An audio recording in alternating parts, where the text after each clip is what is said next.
Let's rejoin Tim Ryan, John McEnroe, and Mary Carrillo. Tim? Thank you, Sean. John, I did that interview that was on with Pete there just a few minutes ago, about 3 weeks ago at the tournament in Indianapolis. He was very relaxed. He said he was physically fit.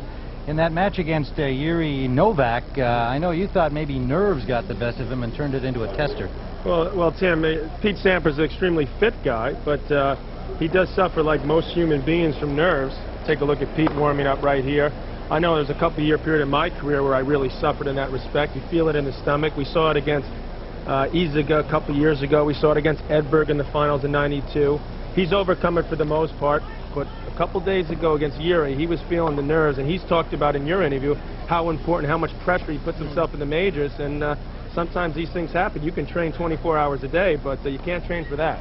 Well, you mentioned the match against Jaime Iziga a couple of years ago, and that door we were showing is a place where Pete went following that match, and he was not in great emotional shape. No, he wasn't. Pete Sampras had lost almost a month of training going into the '94 U.S. Open, lost early to Jaime Iziga. He was hurt physically. He had blisters all over his feet. He was in all kinds of pain. And Pete's best friend, Vitas Gerulaitis, a late friend of ours, you know, he went into that supervisor's office, took his shoes off for him, Pete, put towels under his head, you know, tried to comfort him, tried to aid him. So apart from the fact that Sampras has had a remarkably tough loss in losing his coach, Tim Gullickson, I mean, he's, for a guy who's only 25 years old, he's lost his two best friends in the last couple of years, and boy, that'll grow you up and make you reevaluate. Sampras says that of himself now. He says, look, I'm only 25 years old. If I don't win the U.S. Open this year, I got to think I can win it next year. And that's the right attitude, because I do think he's trying to win majors now in Tim Gullickson's honor. He almost, of all the majors he's played this year, the closest he's got to winning one is a French, which is just after Gully Dodd. On his worst surface, he got himself to the semis and really got himself there on emotion before falling. He will serve first against Alexander Volkov. Sampras has defeated Jimmy Samansky, who was a lucky loser, wasn't so lucky to have to face Sampras in the first round. Young Venezuelan, then beat Yuri Novak in the one John and I were talking about, a tough one for Pete, but he prevailed over 5 sets, and Volkov scored the first point of the match. Alexander Volkov, currently ranked number 78. He's a 29-year-old veteran of the tennis tour. Tall guy at 6'2", born in Kaliningrad. He still lives there. Match record this year not too impressive, 13-20. He beat Magnus Larsson and Michael Tillström, a pair of Swedes, to get into this third round. 15. What you're going to see from Alexander Volkov is a lot of up and down play, like we see in the first 2 points. Hit a beautiful backhand winner, and then he just missed a relatively easy one in the net. I just don't think he can stick with Pete Sampras too long. Sampras got through that scare. He's going to be more ready to play early. He's seen Alexander Volkov play. He's played him a number of times. He had never seen Novak play before the match 2 days ago, and that was almost a rude awakening for Pete. In fact, Pete is 8-2 against Volkov, starting back in 1989 at Adelaide, Australia. They last played in the '93 U.S. Open in the semifinals, you may recall that. That ball clipped both lines. I mean, Volkov's had some results. He's gotten to the semis, as we mentioned here, at the U.S. Open. He beat the defending champion Stefan Edberg, also at the U.S. Open. Dangerous, unpredictable guy, though, although he's one of those guys, too, that when things start going wrong, start looking at the airline reservations. He goes away fast. Sampras wins the opening game. We'll be right back. Pete Sampras winning the opening game. Volkov serving at 15-love, second service here on the stadium court.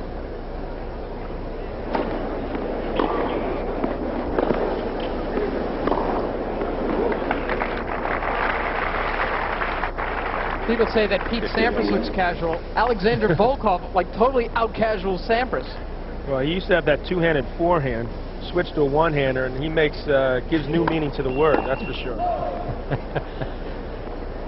Brad Gilbert, former tour player, Andre Agassi's coach, coined a phrase for Volkov.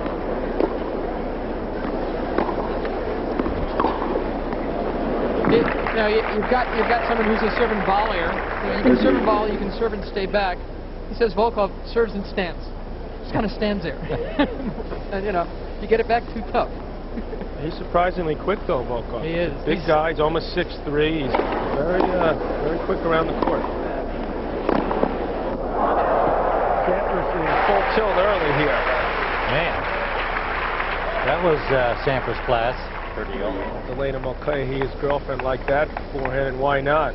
Volkov likes those shots in no man's land. He flicks at it off both sides. Sampras had an answer there.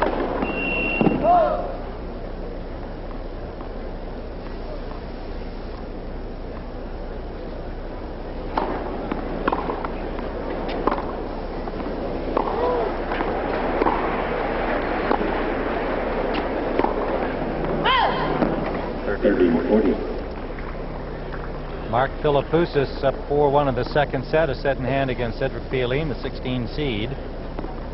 Alex Corretja leading Jonas Bjorkman 5-3 in the fifth. Thank God his name's not Bjorn Bjorkman.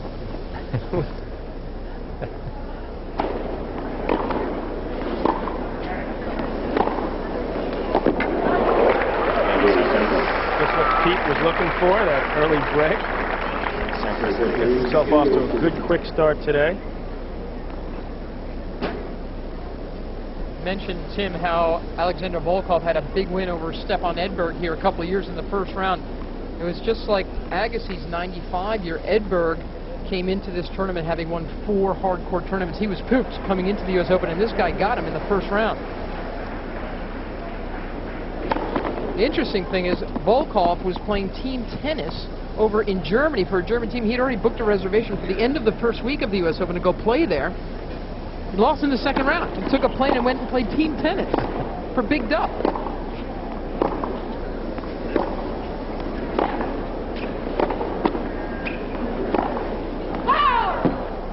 To point out, Alexander Volkov has been ranked as high as 14 in the world. Pretty impressive. A solid top 30 player for the past 6 years or so.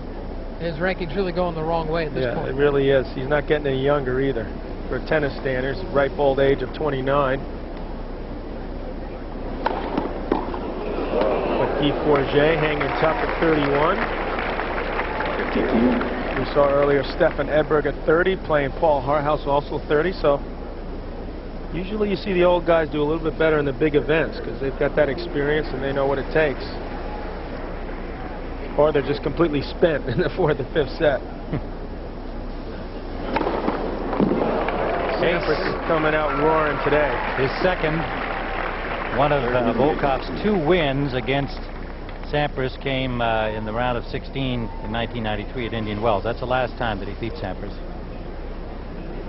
Let's go quickly to Barry McKay on a court 17. What's happening there? Out here, match point right now for Alex Corretja, 5-3, 40-15. What a match this has been. 3 hours and 10 minutes old. Corretja finally serving for it right here against Jonas Bjorkman at the top of your picture. Tremendous rallies. Both guys staying back. A lot of angles and a few drop volleys from this Swede. Second serve. And there it is. Corretja rolls that backhand. A very happy 22-year-old Spaniard out here from Barcelona wins it in 5 sets. A big hand for both these players. Standing ovation here on court 17. Alex Corretja, a winner out here, Tim. What a match it was. Well, just like yesterday, Barry gets caught up in those 5-setters involving Spaniards who will stay there all day. Javier Sanchez stopping Jason Stoltenberg yesterday. And today it's Corretja. Sampras up 3-love here in the stadium.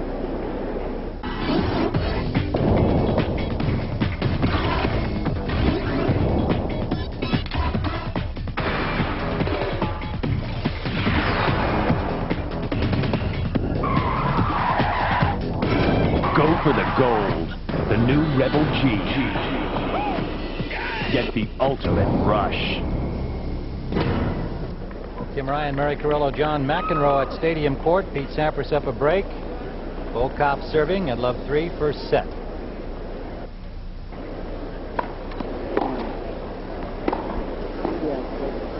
Winner moves into the round of 16, and here's a look at what happens next.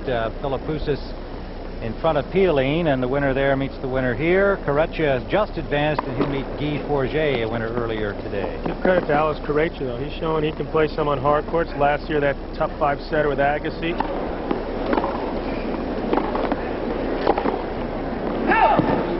The Spaniards who have come through, like Correccia and like Javier Sanchez, have grips that don't limit them on a surface other than clay. You know, they don't have those big old Western grips that keep them on the baseline. Alex is pretty close to being there. Yeah. It's not there. Javier does have the Continental. Can't come over the backhand. Right, but he can come to net anyway. Matter of fact, Javier Sanchez in the 5th set tiebreaker yesterday came to net, down match points a couple times, hit a couple beautiful drop volleys. Not so many dirt ballers will do that for you. Mark Philippoussis continuing to cruise. Cedric's hanging his head a little bit too early in that match. You've got to remember he got to the finals here 3 years ago. Volkov gets on the board with a hold. Well, in that first game of that Philippoussis match, there were 6 points played, and Pieline didn't touch the ball. That's a little discouraging. 3 aces, 2 doubles, and another ace. Yeah, that's the thing I was about to say. The power discourages you. I'll tell you, his head will be on the ground in another 15 minutes. Philippoussis again serving rockets. Pete Sampras beating Jimmy Samansky, a so-called lucky loser. Lost in the qualifier, got in when somebody dropped out. Met the defending champion and top seed. Yuri Novak took him to 5.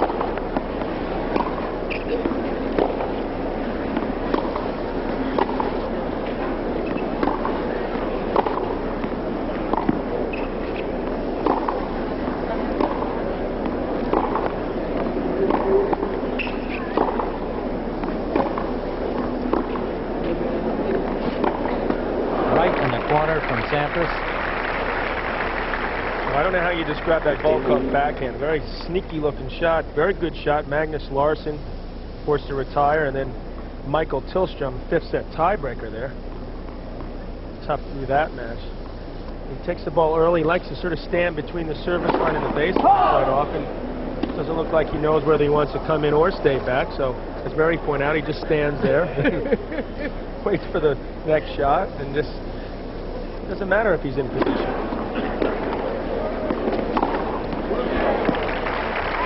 But sooner or later, you figure that's got to get yourself, got to get in trouble doing that. I mean, how long can you do that consistently?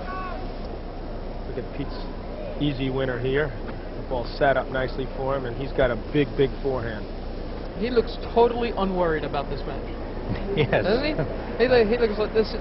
He's just swinging so freely. He's trying to, there's nowhere he can get hurt by Volkov. I think this is a rhythm match for Sampras. This is the end of the first week. He's got to up his game from what he has shown so far. And there you get bonus points if you get rhythm playing Volkov in the ATP rankings. He's so awkward to play. So he's fighting for some extra bonus points too. Yeah. But I mean, Andre Agassi out there signing some autographs. Boy, he'd be there all day long if he wanted to sign every single one. Thanks, Andre. Polite New Yorkers, as always. Andre playing David Wheat. He's had some success against him in the past. Tomorrow. Beautiful touch. Volkov made a pretty good shot there. He had to stretch for, but to no avail. Beautiful reply from Sampras. Well, that was a good passing shot. Nice and low. Sampras made that one look easy. You have to time it just right, open the base of the racket just enough. And with the strings he's got so tight, that is even more difficult than Game An ace from Sampras is 3rd. And a 4-1 lead here in the first set. We're on the stadium court. U.S. Open action continues. Stay with us. Back here on the grandstand court a moment ago, Mark Philippoussis with triple set point. Cedric Pieline has had no success at all returning Philippoussis' serve today, so he decides to try the other end of the racket. And who says Philippoussis' serve is so good? He got a piece of that one, couldn't even serve an ace. Philippoussis has only lost 9 points on his serve, and Pieline has not had a break point in this match. 2 sets to none in favor of Philippoussis. Back to Tim. I sense a mild air of futility from Cedric Pioline. Just slightly. It started, as we said, with a 6-point first game. He didn't touch the ball. I guess he decided he might as well use the handle. But they're into the third over there, and he's clearly conceded. It's like being led to the guillotine for Pioline. Second ace for Volkov. 4 games to 2 now as Volkov holds. And Sampras here in the first set. Been in command against the Russian.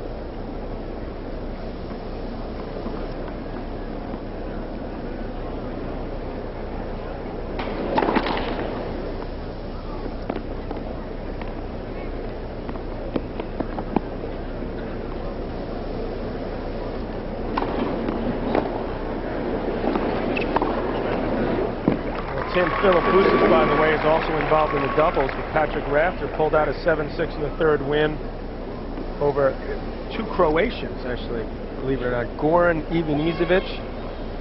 You may have to pronounce this other one here. I know you've been to Split, as you told me here. This is true. Sasa Hirsozan. That's pretty good. I think I'm going to leave that one to you. Sasa Hirsozan, it looks like, but I'm guessing we'll have some Croatian friends call us. Well, it'll be interesting to see if that affects Mark at all, the fact that he's involved in the doubles, or he just uses that as a glorified practice session. The Raptor's a pretty handy doubles player, so they could be formidable if he is playing it seriously. Oh, definitely. I'm sure he's playing it seriously. The question is whether it will affect him against Pete Sampras in a couple days, and he's going to have to go out there and play either later today or tomorrow.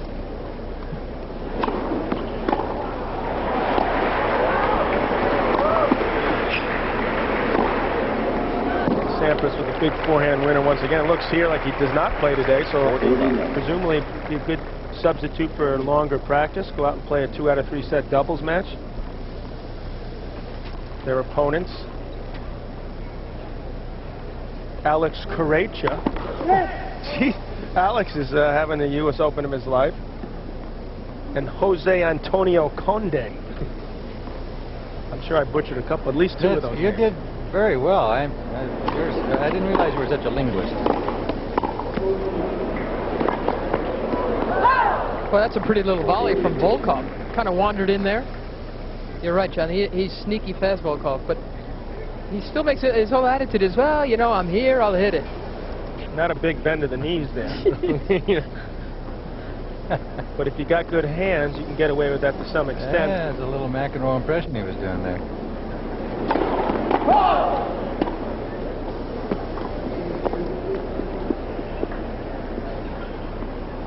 Sampras at 40-15 and 4-2 first set.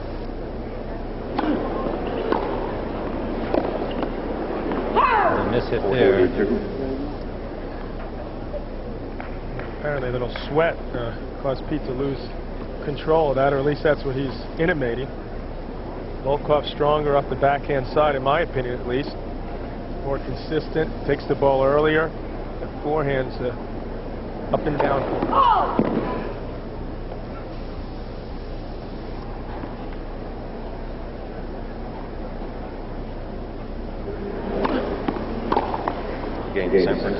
Sampras with a hold and a 5-2 lead. First set here on the stadium court. Volkov serving to Pete Sampras at 2-5 first set.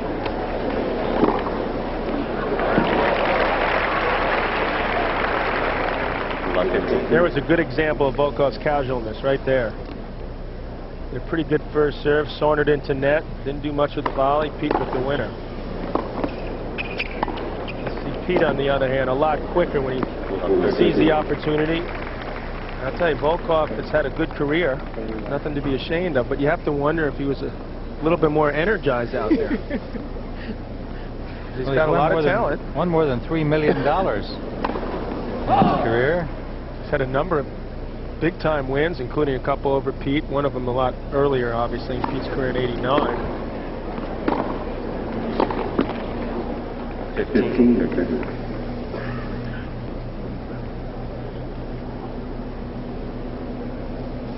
15-30.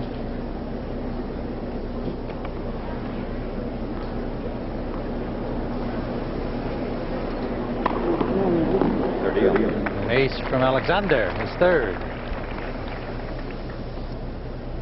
This year, Volkov had a big win over Carl Chang this year in Hong Kong. Michael's older I brother. wonder why he got that wild card. Carl was a good college player, but I don't know about the pros.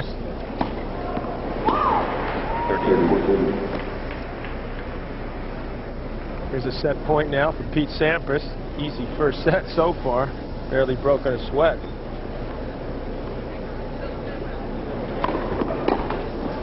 Volkov's got the potential to hit the big serve. We talked, he's a pretty big guy, close to 6'3".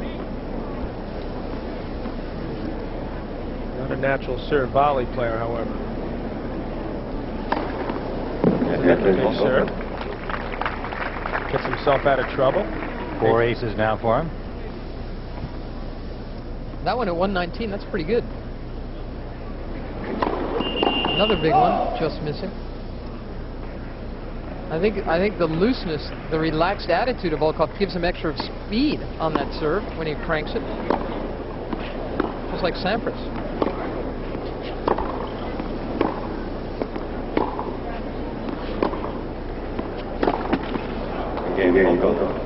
Volkov holds to 5-3 here in the first set.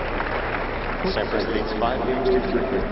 Over LaGuardia Airport, we've been talking about speed. The average cruising speed of the Fujifilm blimp won't break any records, but it's still serving up some pretty nice pictures of the Corona Park, home of this famous Grand Slam competition.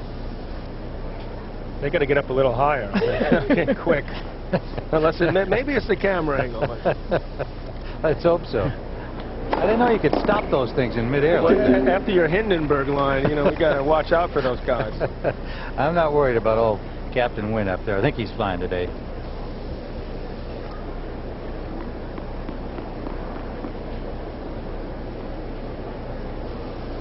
.126 miler from Sampras on the last serve. 30. Looks to me like Pete's serving a little bit harder today than he was against Yuri Novak. I think he's preparing himself perhaps for the Mark Philippoussis 4th round. I really think so. I think he's looking right past this guy Volkov. Well, you know, using him a little bit of a punching bag, you know, getting ready for week 2. Well, he's really pretty much maybe. Oh, fine. if that's more civilized, fair enough. I think so. It humanizes him. Oh, that's very true. And not to take anything away from Volkov, but Sampras has used, you know, first week tennis to get through the first week. Now he will have to step it up. Boris Becker always said that these majors, these 2-week events, he says they're 2 separate tournaments. You play the kind of ball that gets you through the first week, and then you start dealing with it. And this guy Sampras tends to get better and better with every match. Game set. Sampras. Well, he wins the first set at Love, and CBS Sports coverage of the U.S. Open continues after this message and a word from your local station. Sampras with a set in hand against Alexander Volkov.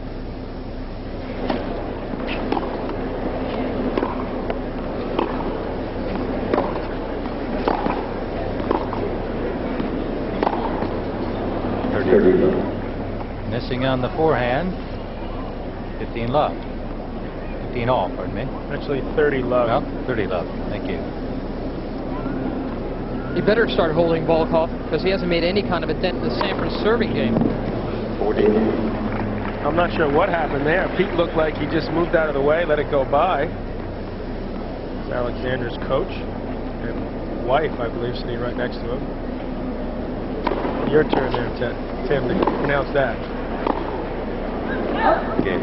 I think it's something like Valery Shklyar. How's that?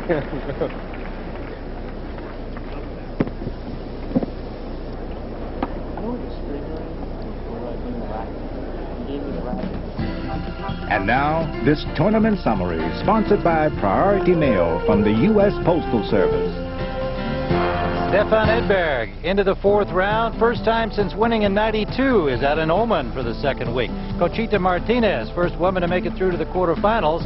And most importantly, an hour 53 hours on the air with CBS, USA, and anybody who talks to him, John McEnroe has a camera and a stadium name for him. We're back on the stadium court. Sampras serving at 30 love. 40. Make it 40. He's lost just 6 points on serve in this match so far. Won the first set 6-3. And it is baby day, as we told you earlier. Continuing here. That's our third contestant. I'm sorry, Mary, but I'm going to go with the baby day over the hat day. Baby cam is better than the goopy hat cam? Okay, that's fair enough. Oh, Beautiful yeah. touch.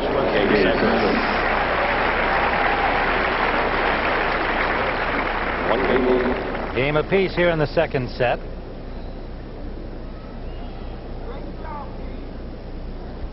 Goran Ivanisevic, the number 4 seed, gets through easily in straight sets. Guy Forget had to go 5 before whipping the youngster in the final set 6-love, Schalken. And Edberg, an easy day against Paul Harhaus. Alex Corretja in 5 over Jonas Borkman. Monica Seles, trouble in the first set and then rolled in the second over Sandrine Testu.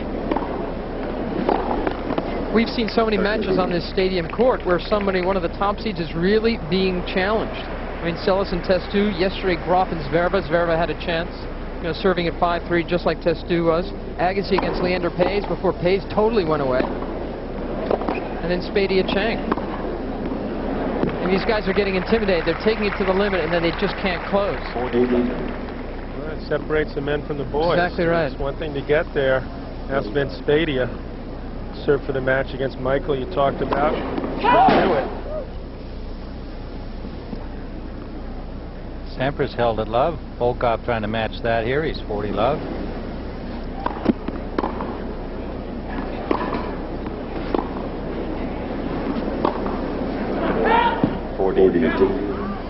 Well, Volkov thought that one was long. That's a quick. Matt Cam look there for sure. See if Alex right. Still up 40-15, which helps ease the pain. It looks like he's picked up his groundies a little bit. Seems more involved and concentrated on the match. And apparently the Matt Cam has taken a lunch break.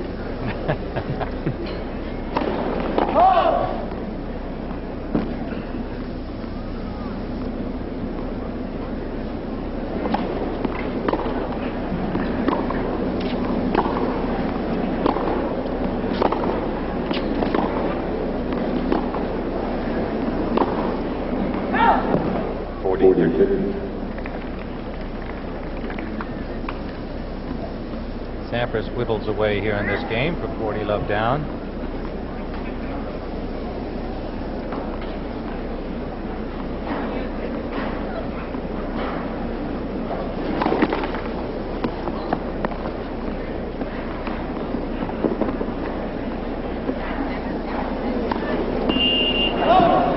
That certainly threw Volkov, that call.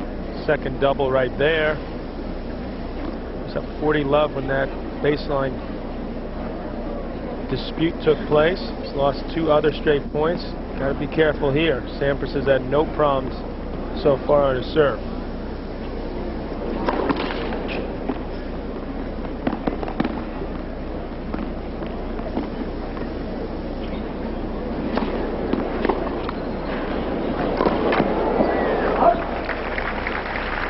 You expect the number 1 guy in the world, and when he chips it back in return, hit it nice and deep, which I think that's what Volkov was thinking. But here, Pete Sampras saw that he hit it quite short, surprised Volkov, but he moved in quickly, cut off Volkov's angle.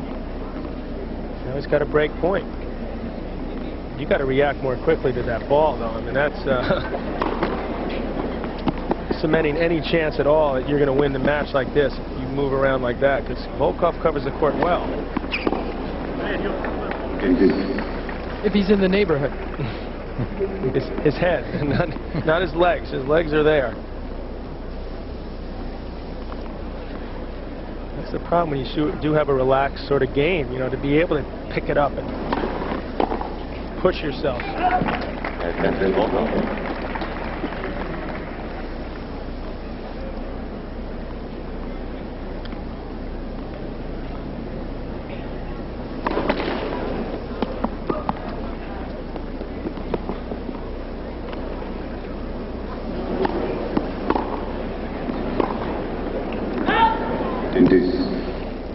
Back foot backhand, I just don't like it. I mean, Andre Agassi can get away with it, Pete Sampras, sometimes Jim Courier, but it's going to catch up to you sooner or later, particularly on this fast hard court. Right, and Volkov's whole body fell backwards. I mean, those guys, at least when they're forced to hit off their back foot, they still get some nice shoulder torque, and they, you know, they move their hips anyway. They do something.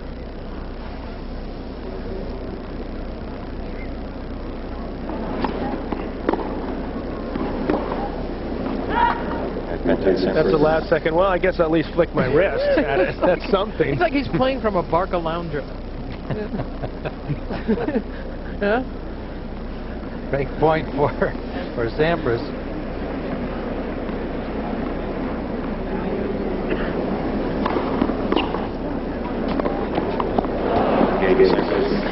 And Volkov surrenders that one.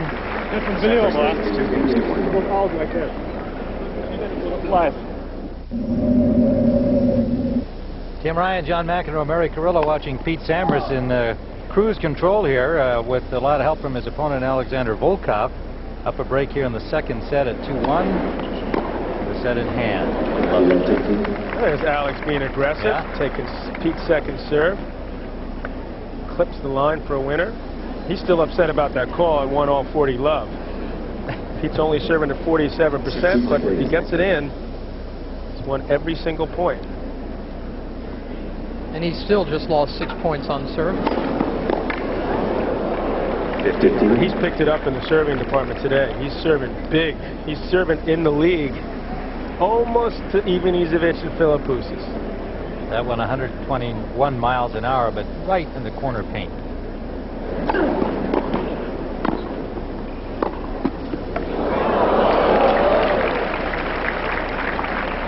Well, he was there, but the ball wasn't off the top of the net. Hit passing shots, you want to keep the ball nice and low, just a couple inches over. Volkov getting the break there, but you're aiming just around that net court. You don't want it a whole lot higher, otherwise it becomes a lot easier volley for your opponent, unless you're hitting Pete Sampras serving up another ace at the middle. Guillermo Vilas type passing shots. It used to be heavily topspin and would drop in the court. Guys like Tomas Muster, who's the 90s version of Guillermo Vilas. Extremely hard worker. Both left-handers. Both have won their only major titles on clay. Well, Guillermo, oh, excuse me, I take that back. Guillermo did win on grass a couple times with the Australians. My mistake, Willie. Inside out forehand winner from Pete Sampras. But it was like a clay court. Well, no, you're right, John, that he won the U.S. Open when it was still played on clay at Forest Hills. 1970. Oh, that ball was just in the line. 1977. Guillermo beat Jimmy Connors in the finals.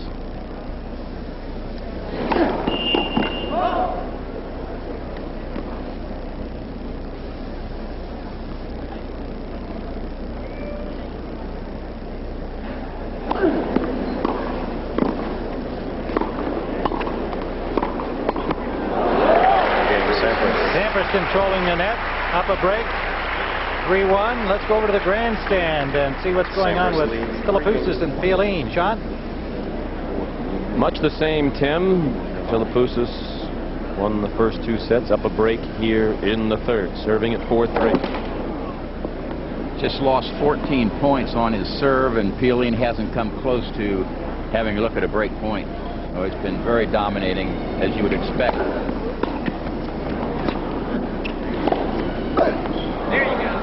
And even with a first serve in the vicinity of 125 miles per hour for most of the afternoon, Philippoussis getting that first serve in at 66% for the match.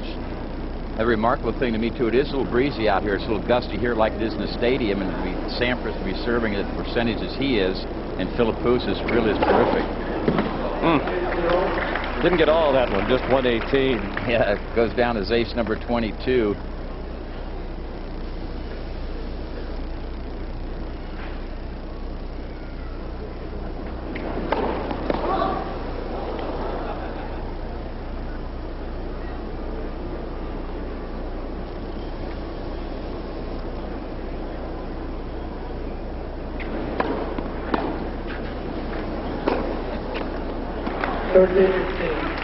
30-15 now for the 19-year-old Australian, Philippoussis, taking on Cedric Pioline. One thing that happens when you serve like Philippoussis does, when you get one break, you can just freewheel it. You see, he's not going to break me probably, so he takes more chances on the return to serve. Now that was a 122-mile-an-hour miss, and he's recorded one at 137 earlier in this tournament.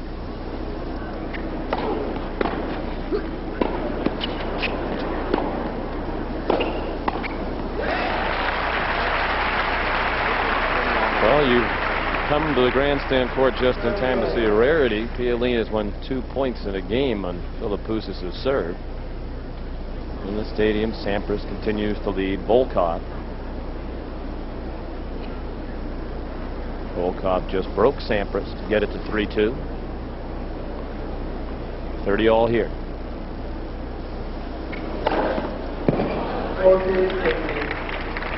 At his 23rd ace. That's a lot of aces when you're 4-3 in the third set. Yeah, as we mentioned, getting it in at a regular rate. Do you have any ink left in that pen when keeping track of the aces? I'm running out of space on the column, I can tell you that.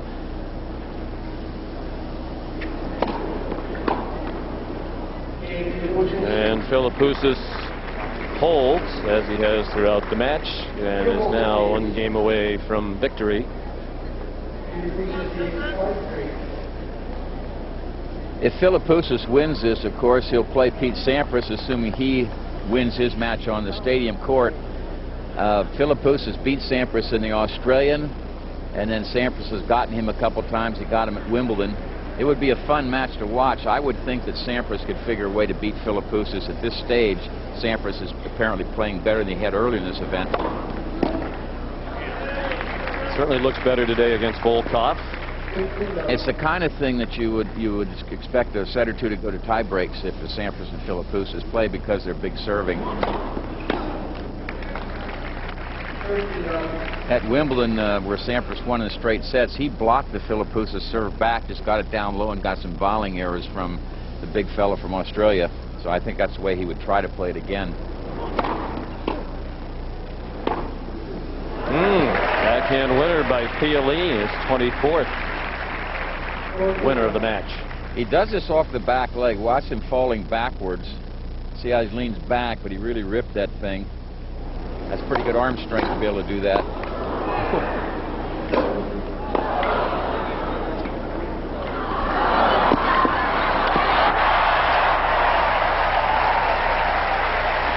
Game to Pioline.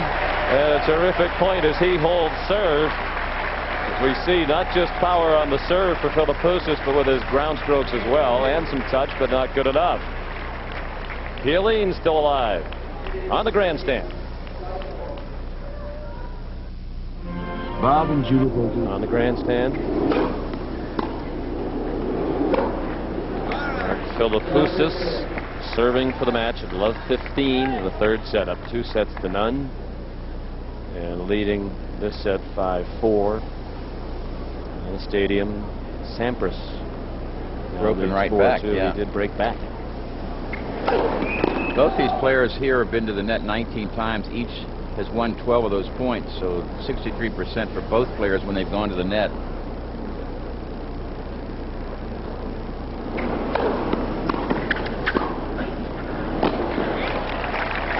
Yeah, another point won at the net by Philippoussis.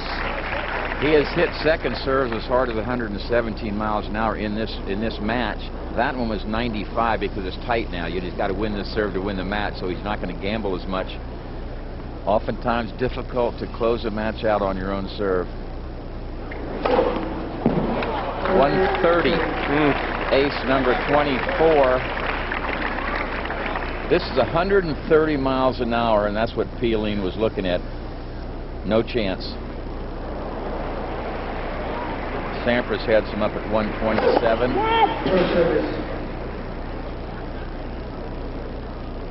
Sheer speed is one thing, but when you can place it that well, it makes it a little more awkward.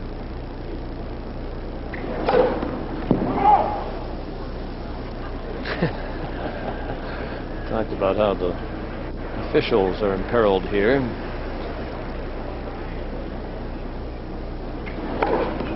duck quickly.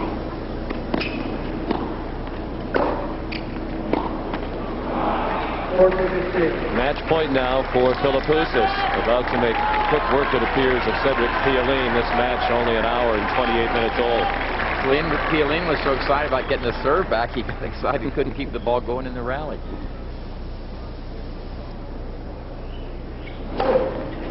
And he ends it in style, 124-mile-per-hour ace. Ace 25 in a 3-set match.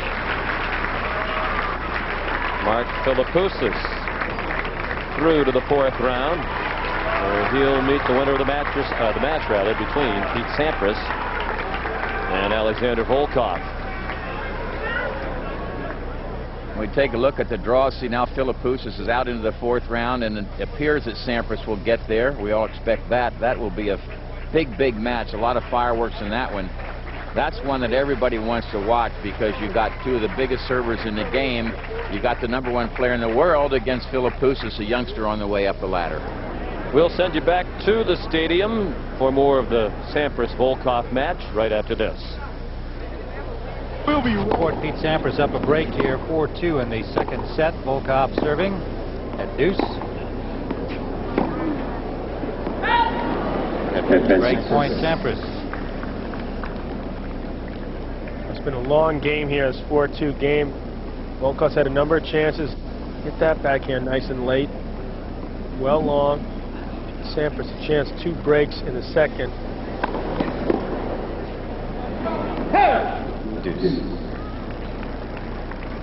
You heard Tony Traber talk about Philippoussis. What do you have, 25 aces today in 3 sets? The record for him in Jakarta, playing Byron Black, 44 aces in 2 sets. Yeah. 7-6, 7-5. Now that's serving up some aces. You play him. You have to be ready to fight, but not too proud to hide.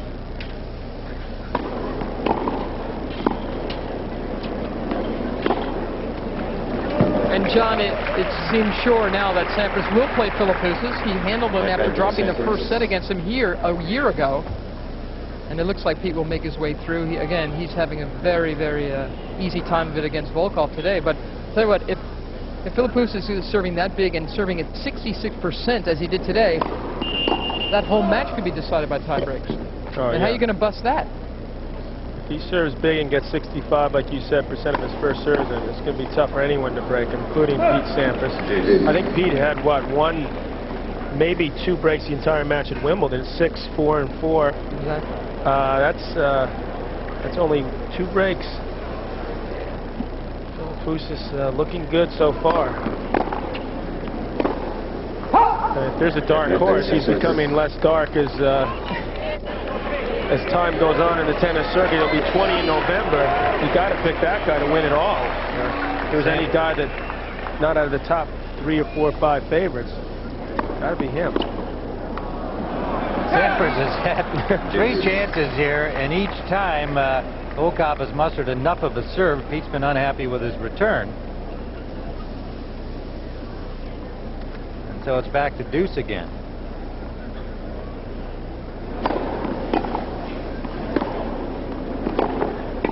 That's nice. He's got another chance at it here. Let's see whether Volkov can deliver another tough first serve. Well, unfortunately, Alexander Volkov 2 cows. There's that one in no man's land. And then he's still around the service line. He should be closer to the net by that time. Sampras with an excellent passing shot.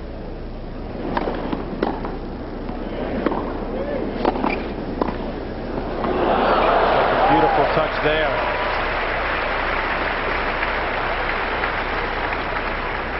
Well, he's not going to change his game, Volkov. That's been determined in his career.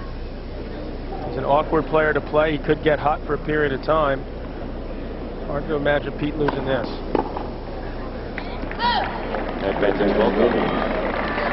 Going back to Philippoussis Sampras, if they play tie breaks in all of the sets, you would still have to favor Sampras in that respect, just on experience and moxie and having played in more big matches, etc. One would assume. Well, Tim, that said, it does stand to reason, but Philippoussis beat him in straight sets at the Australian Open.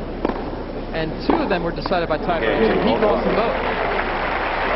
Now Volkov struggled but held on to get it to 4-3, second set. Sampras leads 4 games to 3. One of the outer courts, Pat O'Brien along with Patrick McEnroe will get you up to the booth in a moment. We're joined now by Mark Philippoussis, who won over the grandstand this afternoon. You had it all together today, 25 aces. Yeah, today I'm very pleased with the way I played. I think I played nice and solid. Well, you served, coming up, of course, next, Mark, you're going to go up against Pete Sampras. We saw you play that great match with him last year here. Then down in Australia, you beat him in 3 sets. Then at Wimbledon, you guys played again, and Pete took you out there. It looks like Pete's going to comfortably come through this match. How do you feel about that match coming up with Pete? I mean, I'm very excited playing Pete. You know, I love playing matches against players like that on stadium courts, and you know, I've been before, and there's no reason why I can't do it again.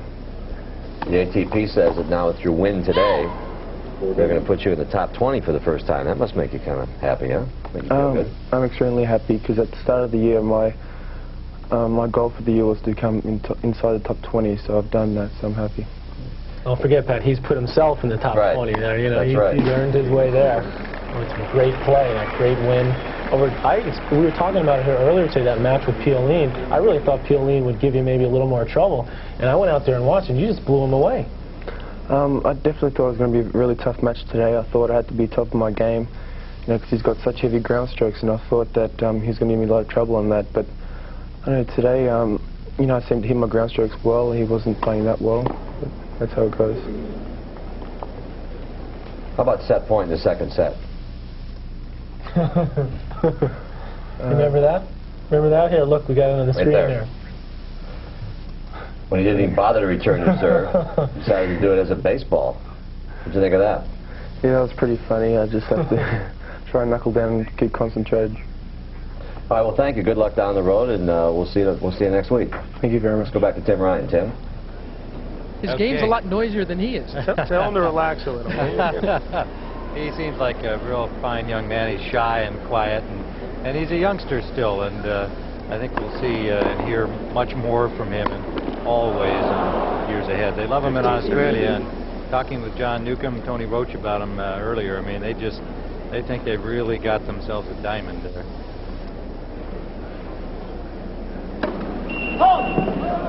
It is 5-3 Sampras here in the second set, and 15-30 Volkov serving, trying to stay in the set.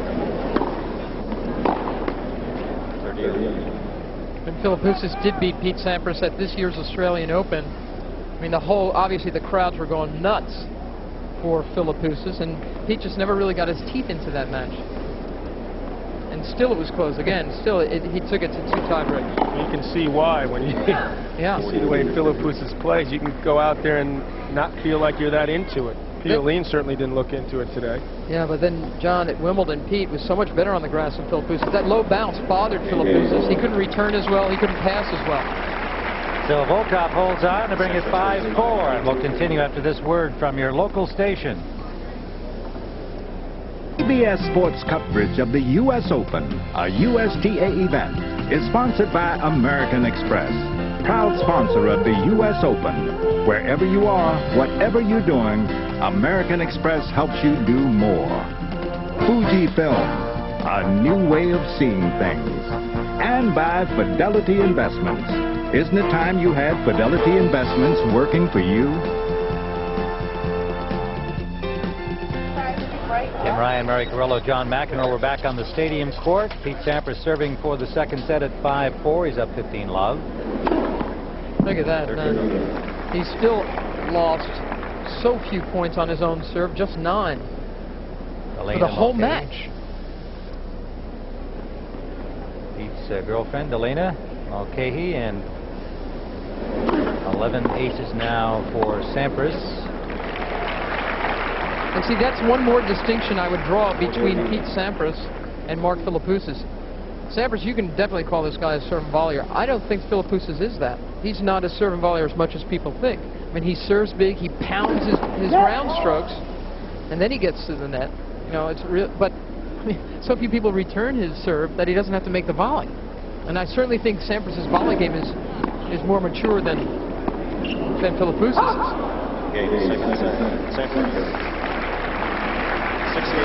So Pete Sampras, 6-3, 6-4 into the third we go against Alexander Volkov. the top seed defending champion since 1990. He's been pretty tough here in the U.S. Open. Stefan Edberg, Andre Agassi, Thomas Muster, and Michael Chang are all still in this tournament. They have played well here. They like the surface. Muster will kid about the fact that he's not good enough to play on it. The seedings would reflect. But he plays pretty well on the hard stuff. He's looking for any edge he can get. Yep. To fool someone and think he's not going to compete hard on hard courts, be happy to take that little advantage. And Mary, in all honesty, I'm not sure if Pete Sampras is a natural serve volley. He likes to stay back. Not a lot of natural serve volley players at all. Right. He's Pete. I guess you'd have to call him more of an all-court player, but he surely, you just see so many more volleys from him than Philippoussis. That's pretty nicely done. Line. Well, I think what Philippoussis does that's smart is play doubles. And that's where you're going to practice your volleying, returning. 15-0. Obviously doesn't need a whole lot of practice on the serve. See, Volkov just pushed that volley back, left a wide open up the line, and Pete obliged him with the pass.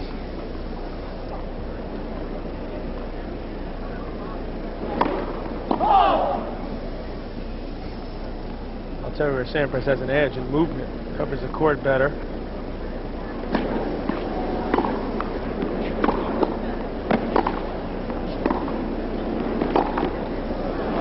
A little bit late there. Philippoussis is a pretty good athlete, though. Gets up pretty good on that overhead. Has improved his conditioning. Started to work with Peter McNamara, who's given him the concept of doing something besides crushing every ball, learning that chip backhand, which McNamara had one of the best in the business. So I think that's going to help him if he keeps Peter around for a while.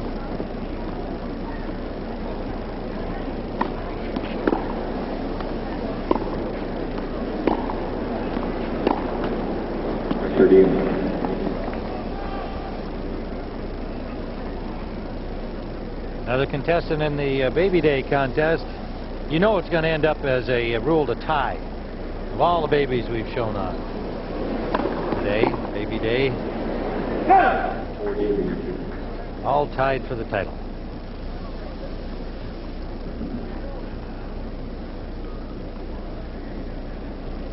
Volkov trying to start this final set in front, and he does. Holding for a 1-love lead in the third, down 2 sets. We'll be back at the stadium court in a moment.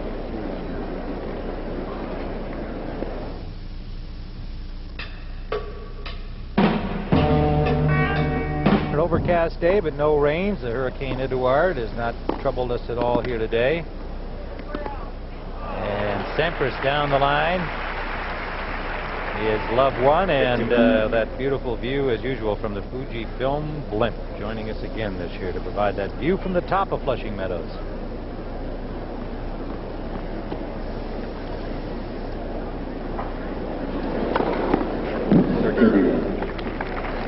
Another ace for Sampras, 12 on the day. Looks like you're just waiting for Sampras to hold out, get his break or so in this set. Put Volkov away. Both serving at 56%.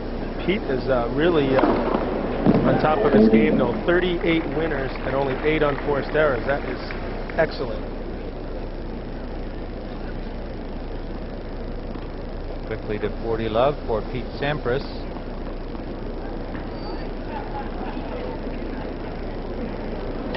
Yes!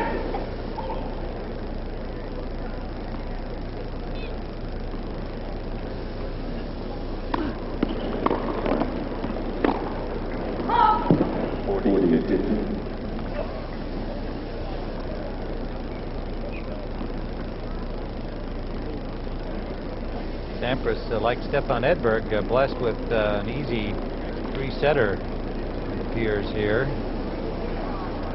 Some turnaround by Volkov to get back into this. You never know, but there's no sign of it.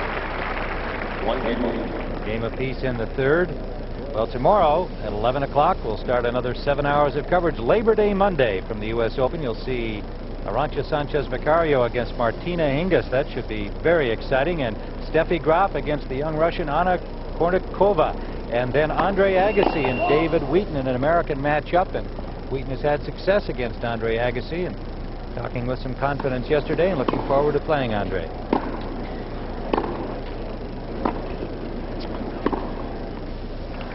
Lots more matches will be covered and reported to you during our 7 hours of coverage tomorrow. Well, Agassi does have only a 4-3 head-to-head over Wheaton, but last time David won was 5 years ago at Wimbledon. A lot has gone, a lot of water under the bridge since then.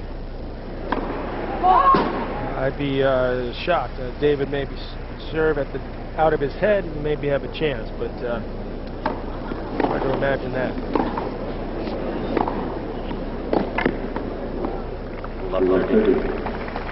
Wheaton happy to be in the round of 16, suffering through injuries the last couple of years.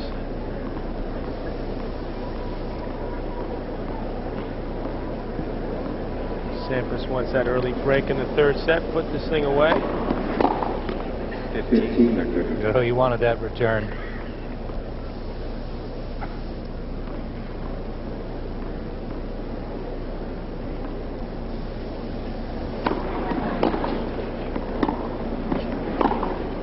He just hits too many balls between the service line and the baseline, Volkov.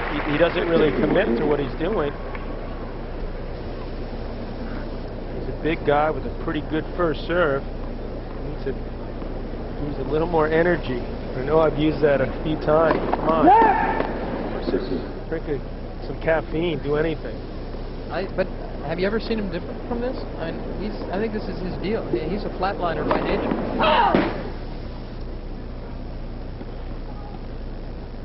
And the thing is, he moves well. He's got good foot speed. He's sneaky fast for someone that big.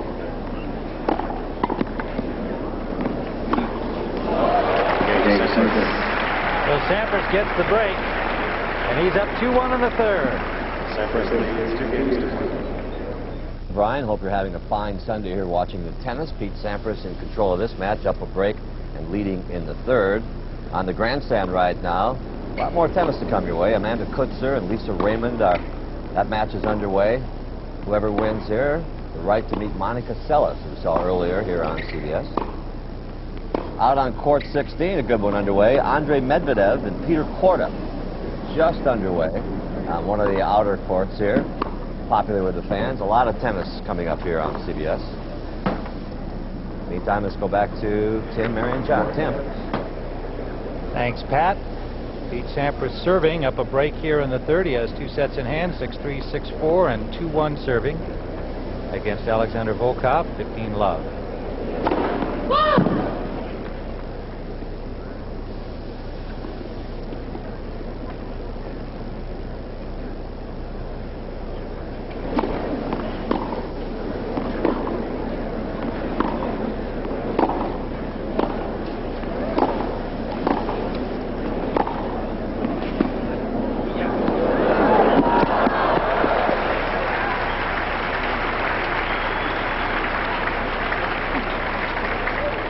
I'll tell you, this is a lot tougher shot than it looked. Sampras was hitting the ball with some nice pace. Two-handed drop shot. It's unusual considering they normally let that one go when you chip charge. Certainly volleys at one-handed, but I must say I haven't seen much of that. You see that more on the ladies' side. They stick with the two hands a little bit longer. Sampras immediately fouls that losing point up with an ace. Number 14. Pretty good idea, really, to keep your other hand on the racket if you're going to go for a changeup, because it adds to the disguise. Absolutely. The difference is that normally these guys like to chip and charge on one hand, so that two-handed drop shot, it almost, I don't know, it surprised me, so I'll give him credit for it.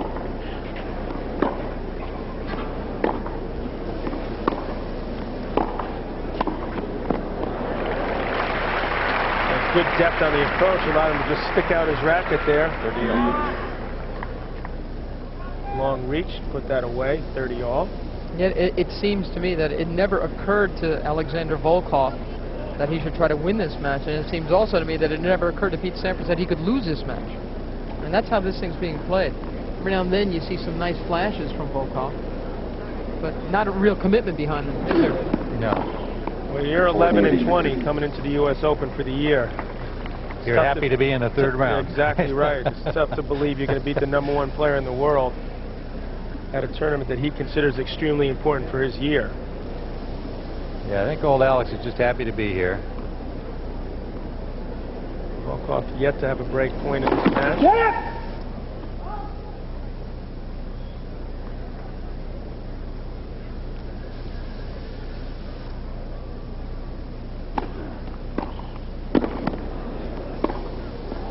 Nice stretch by Pete and knocked nearly sideways by Volkov. Sampras leads 3 games to And a 3-1 lead for Sampras here in the third set. And we've got more babies. We got babies. We got all kinds of babies all over the place here. Baby day at the U.S. Open. All right, some of them not too into the matches.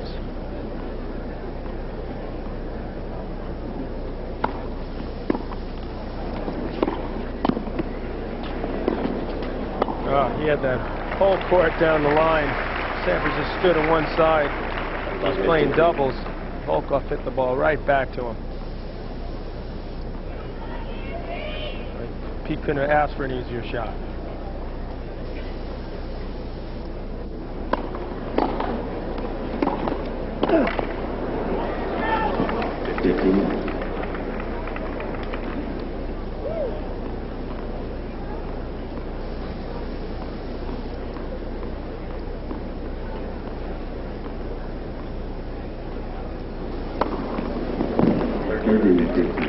Ace. 10 for Volkov. 30-15.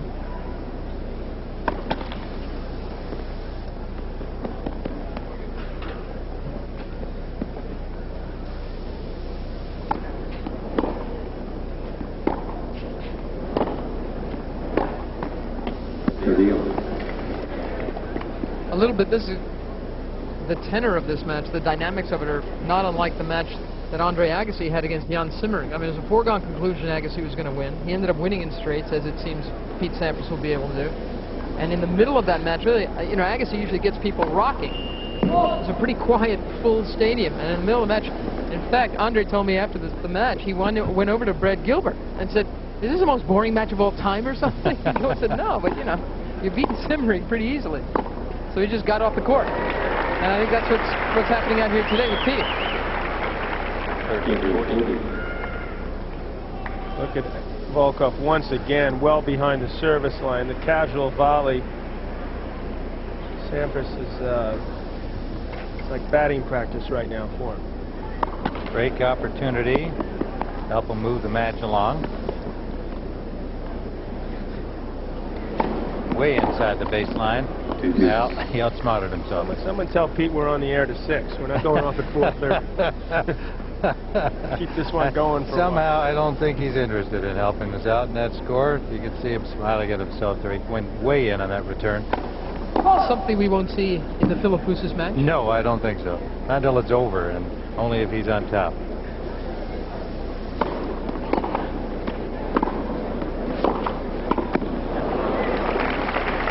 So he's got another break opportunity. That serve appeared a little bit long, but it was Volkov was the one that didn't appear to be playing it. He hesitated. He figured he had hit it long. Pete went and played it. It's another break point. See if he comes in this far this time on the second serve. Not quite. Oh, gets a double. Second break and a 4-1 lead in the third for Pete Sampras.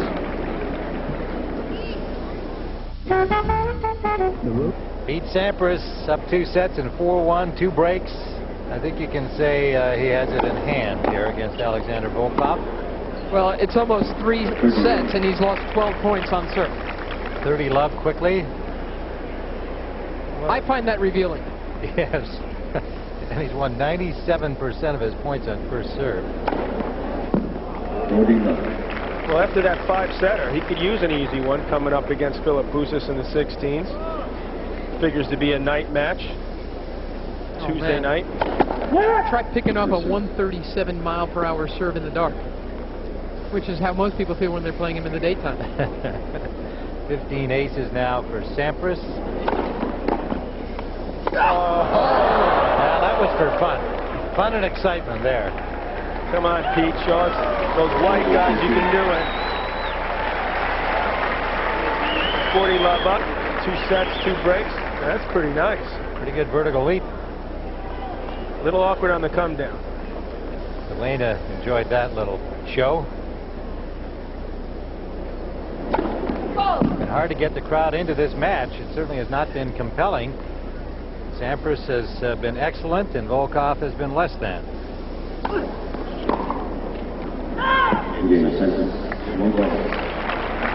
5-1, 1 to go here, unless Volkov makes a fight to hold his serve. You sense don't bet your life savings on there. Well, I have given him the opportunity to be a competitor here. He is serving the ball. You're kinder than I am. I mean, you called it serving? This is, he's been a glorified spectator out here today. 15. Well, see? First step on the road back for Alexander Volkov. You harsh critics, you cynics. Yes. I sense a true Look at this, change. look at this. Hold everything. Pete just wants to serve out the match, Tim. 30 love. An ace. 11.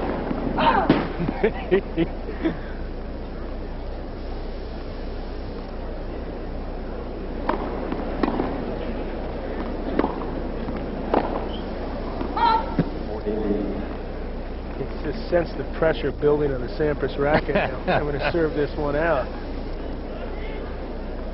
40 love.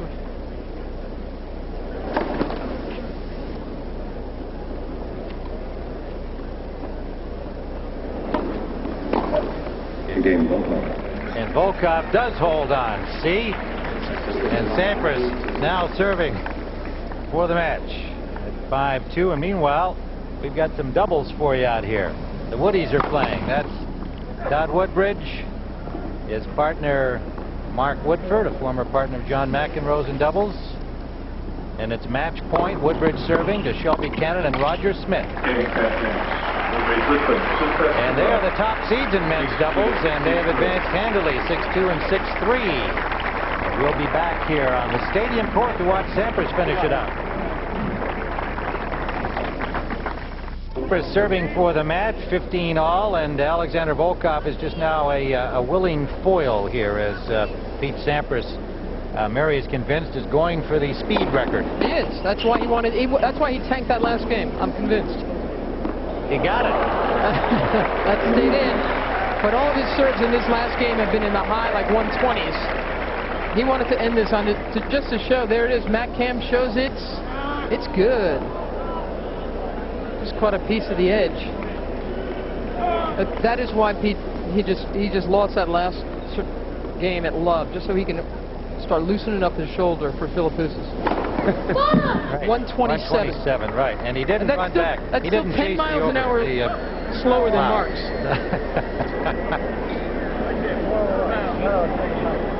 Funny thing, I think Volkov knows what's going on too, because he's been smiling this whole game. Volkov's giving him the point. Yeah, exactly. He's got the engine running, the reservations made. That ball was called out. Given to Pete by Volkov, I don't know, 17th ace. I don't know why he did that. And up to 127, a finishing ace for Pete Sampras with a little help from Volkov. On the preceding point, Pete Sampras rolls through in straight sets into the round of 16 to meet the big slugger from Australia, Mark Philippoussis, for the unofficial Greek championship when they meet in the 4th round. And let's take you now to Pat O'Brien. All right, Tim, Mary John, thank you. Talk to you later. Pete Sampras rolls easily here with Patrick McEnroe. Who can beat him at this point? And give him some game. Well, Philippoussis is going to give him a lot of game, I think. He played incredibly well today. Served big. Pete, as Mary was talking about, trying to serve real big at the end to get ready for Philippoussis, and he's going to have to. He's going to have to play his best tennis, which he did today, Pat. He's going to have to continue that against Philippoussis. Pete Sampras signing willingly, signing autographs there. Let's take a look at his draw. Philippoussis is next for him. There you see the big gunner right there next, and then Alex Correia from Spain won a tough 5-setter today. He'll go up against Forget, the Frenchman, who won another 5-setter. So those guys are going to be battling for a place in the quarterfinal.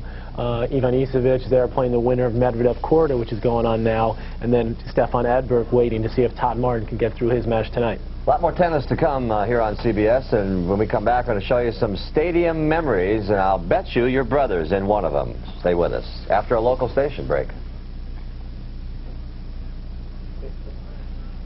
Straight set easy win at the U.S. Open to go into the round of 16, and really a lot of people are saying, and we might agree, that it's his tournament to lose. And there's Pete Sampras, the #1 player in the world. Had a nice day today out on Stadium Court. Let's Patrick McEnroe, I'm Pat O'Brien. Let's catch up on everything that's going on here at the U.S. Open. The soft-spoken Mark Philippoussis advanced in 3 sets today, 3-2 and 4, only an hour and 29 minutes, 25 aces today.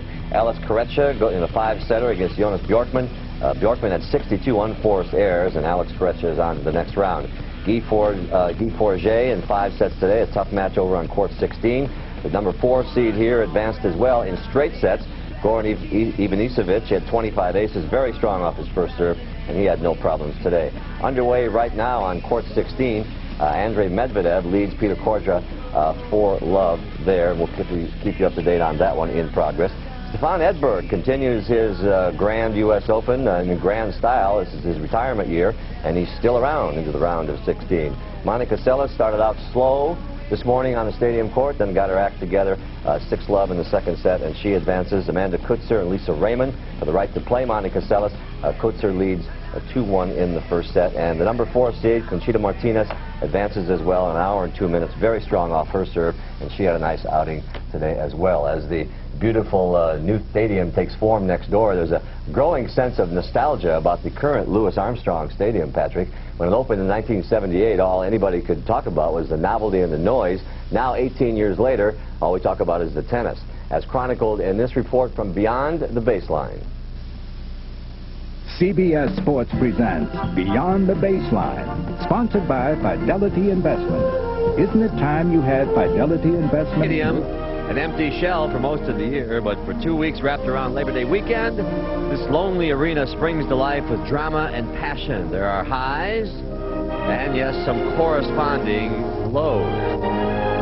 The full range of emotion played out in public in this unique tennis theater.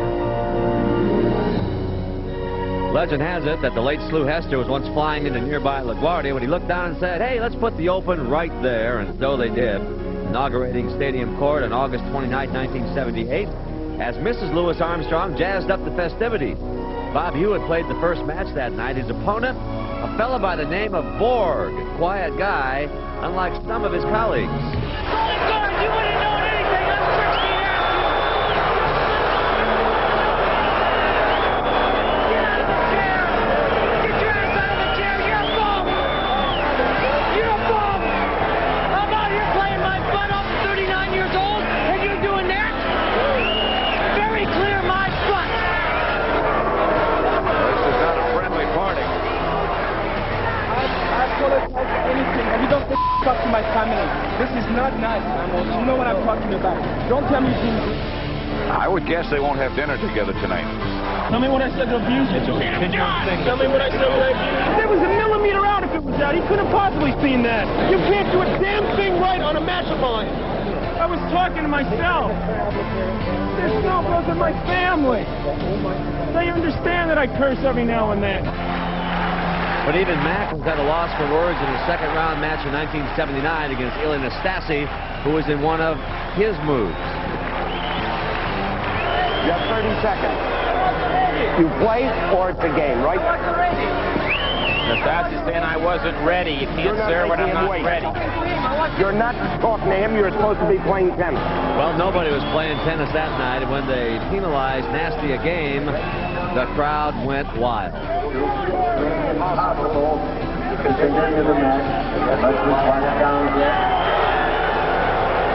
will be impossible to continue the match unless you quiet down, and the roar doubles. All of a sudden, here is a spectator out of the stands. That fellow who joined it with a coat in his hand is not a tennis official of any kind. He's just got some ideas. So did Nastase, but his didn't include playing. That left chair umpire Frank Hammond with no choice. Game, set, match, McEnroe. But moments later, tournament referee Mike Blanchard climbed into the chair, and sure enough, The match continues.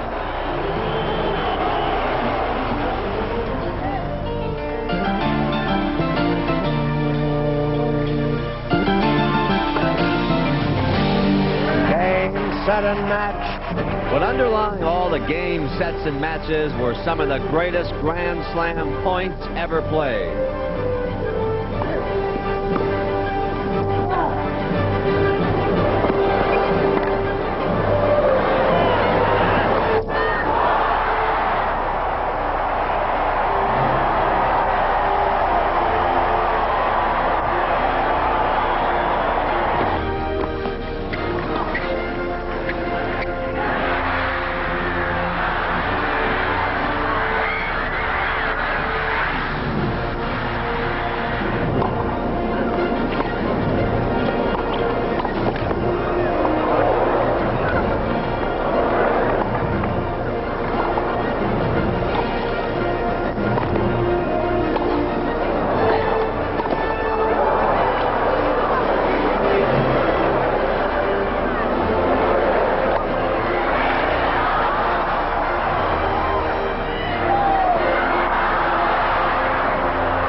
Who could ever forget the greatest single day in tennis history?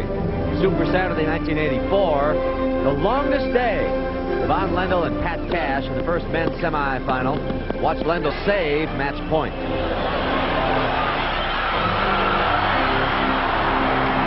Great lob by Yvonne Lendl. Cash couldn't believe they were going to a fifth set tiebreak or that Lendl would prevail.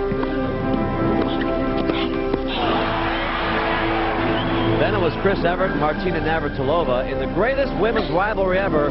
This their greatest U.S. Open match.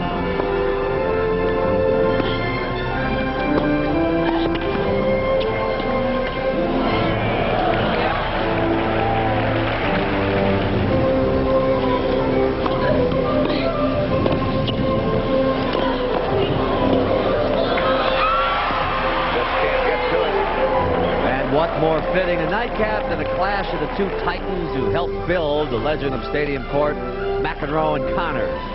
You just knew they were going the distance.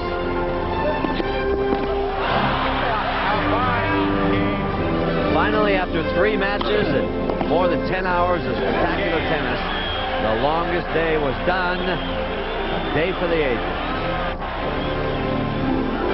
As the sun sets on Stadium Court, we have There's a shot of the compound from up top, and there you see the grandstand, or one of the outer courts rather, that's court 16, a popular court, as you can see, for the fans here at the U.S. Open, and one of the most popular players of the Open and of the world is Pete Sampras, who joins us now. Patrick McEnroe here. Pete, congratulations. Thank you. You're in a good mood today, aren't you?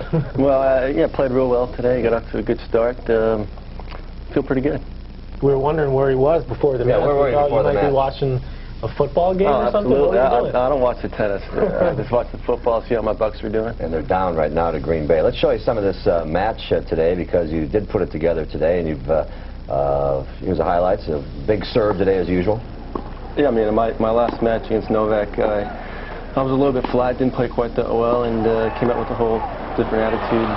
Played real well. I served real big, you know. I've served 18 aces, and if I can serve that well, the rest of my game just is that much better. We're wondering if you might have tank's not a very nice word, but tank the second to last game so you could serve out the match.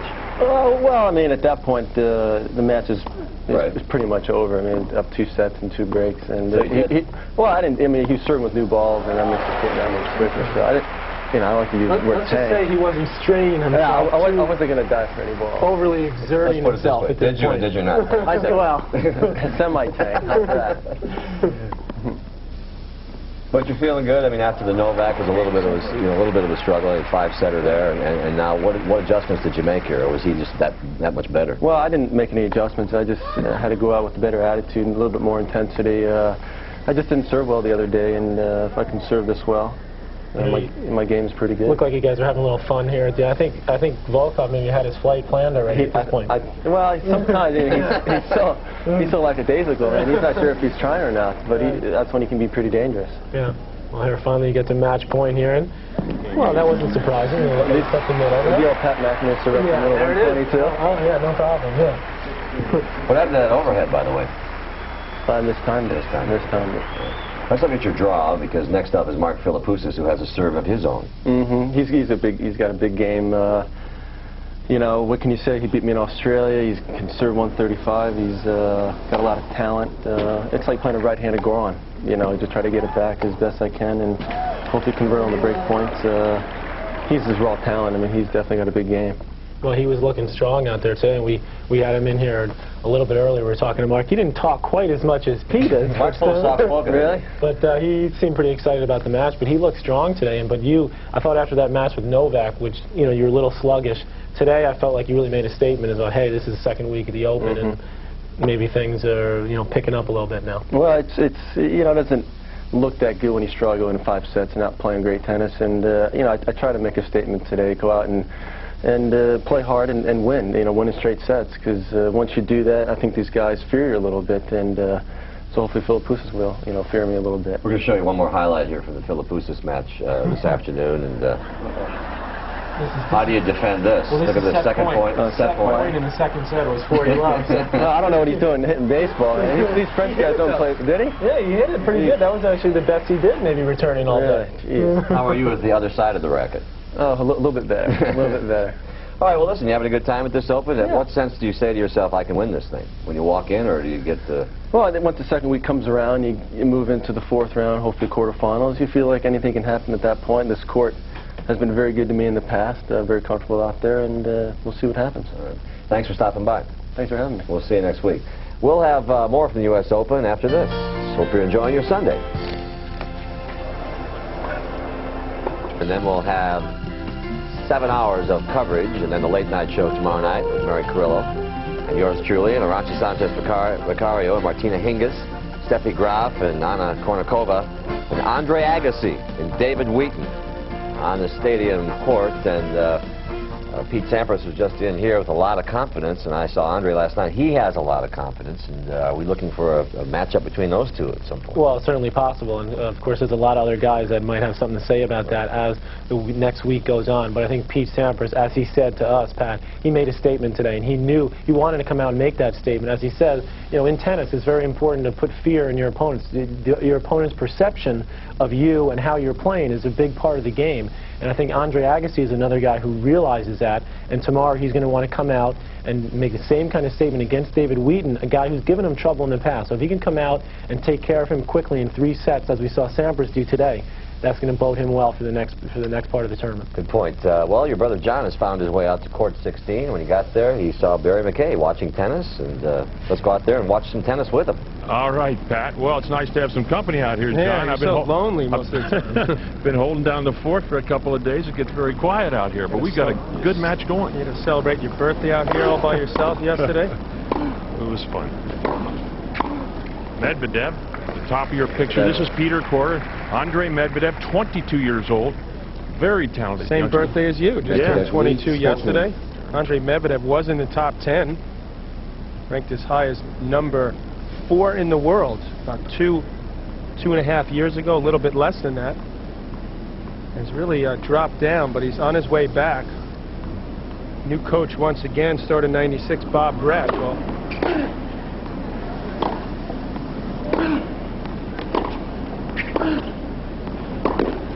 oh, yes. Tremendous backhand by Peter Korda. Korda's got a great all-around game, a lot of talent. Problem is he had some injury problems himself the last couple of years, as Medvedev has had. And he just is not able to play consistent enough so far, particularly in this match, down to setting the breaker, and also, as you pointed out, Barry, not moving as well as he normally does. This guy was very fast and had one of the biggest forehands in the game. Not so much anymore.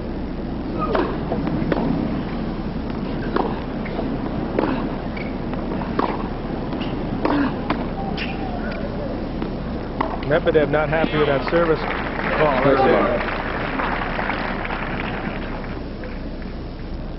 Look at Andre Medvedev, ranked 36 in the world, as you mentioned, John, up to number 4 at one point. Born in Kiev, Ukraine, still lives there. He doesn't weigh 178 pounds either, I'll tell you that. That's no way. Pretty good record this year. He's getting back on track. Finally won a tournament. Wayne McEwen getting criticized for a change. Love to see that as an announcer. 30 love now. Korda trying to hold, get to 4-3. Great catch. We mentioned Bob Brett, who's Andre Medvedev's new coach. First, take a look at Peter Korda, 28, big guy, also 6'3", very skinny guy. Relies on that Rod Laver-like game. Another Monte Carlo resident. He's had a pretty good year this year. Unfortunately, had a groin surgery a couple months ago, so he's just now getting back on track.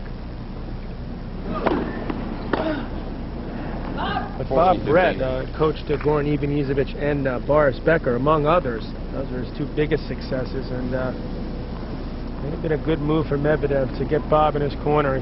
Seems like he's picked things up since the start of this year. Brett, a Harry Hopman disciple, John. You thought a lot of Harry Hopman in your younger days? Absolutely. Harry, a brilliant Davis Cup captain in Australia so many years. There's another bad call. And Peter Korda holds serve out here on court 16. Stay with us. We'll be right back.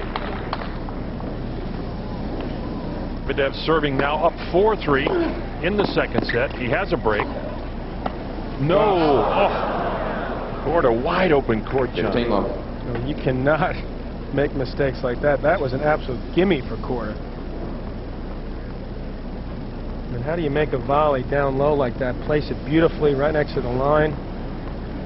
Medvedev nowhere near that ball. Of course, he's going to follow it up with a good first serve, and instead of being maybe 15-all at least, or love 30, he's up 30 love. We see Jean-Philippe Fleurien routed him. Another easy win over Jan Kroslak. So that hard work that he's been doing with Bob Brett finally starting to pay off. Well, as you mentioned, he won up at the Hamlet last weekend, John. Beat Kuchera up there, and Martin Dahm looked very impressive. Well, those aren't exactly Sampras and Agassi, with all due respect to Andre.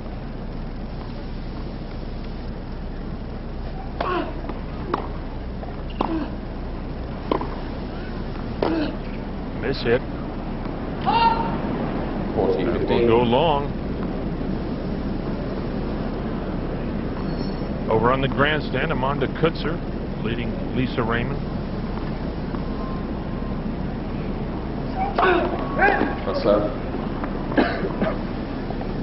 Kutzer's got a big forehand, John. About 5'1" or 2", I'll tell you. She moves beautifully, but she hits the ball a lot harder than you expect. She's a good little player from South Africa. Game point here now. Korda just can't get things going. He just can't hit 2 or 3 balls in the court in a row. We are on court 16. A good look at it from the Fujifilm blimp. Packed out here on court 16, the farthest court away from that stadium court. And a great shot of one of the largest airships flying today, the Fujifilm blimp. I heard it was the Mac blimp earlier, John. No. Now we're going too far here. Mac Stadium, that's one thing.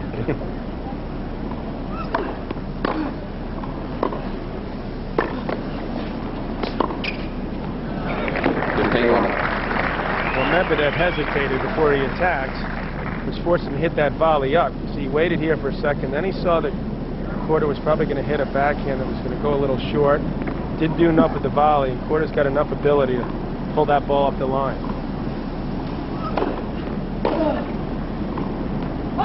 Just long. St. Peter's Road, Caldwell, pretty tight match 4-setter there, and Bodan Ulirak. I like to say Bodan Ulirak in straight sets.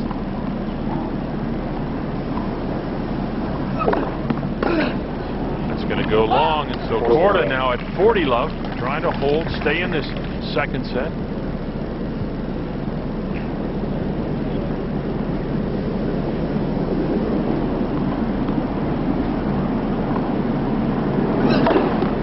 Yes, service ace from Korda. Stay with us. We're on court 16. Korda and Medvedev. Medvedev leads 5-4. The far court, trying to close out this second set out here on court 16, taking on Peter Korda at the bottom of your picture. First point, 5-4 game. We got a break there, Korda, because that ground stroke was going wide. Clipped the tape and went in.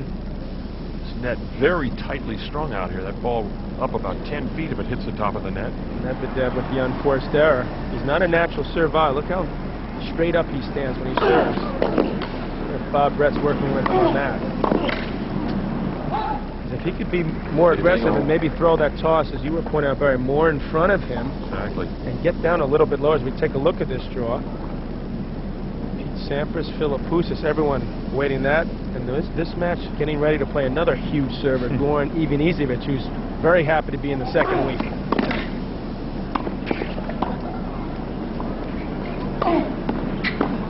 Oh no, some great scrambling there from Korda. Johnny stopped on a dime.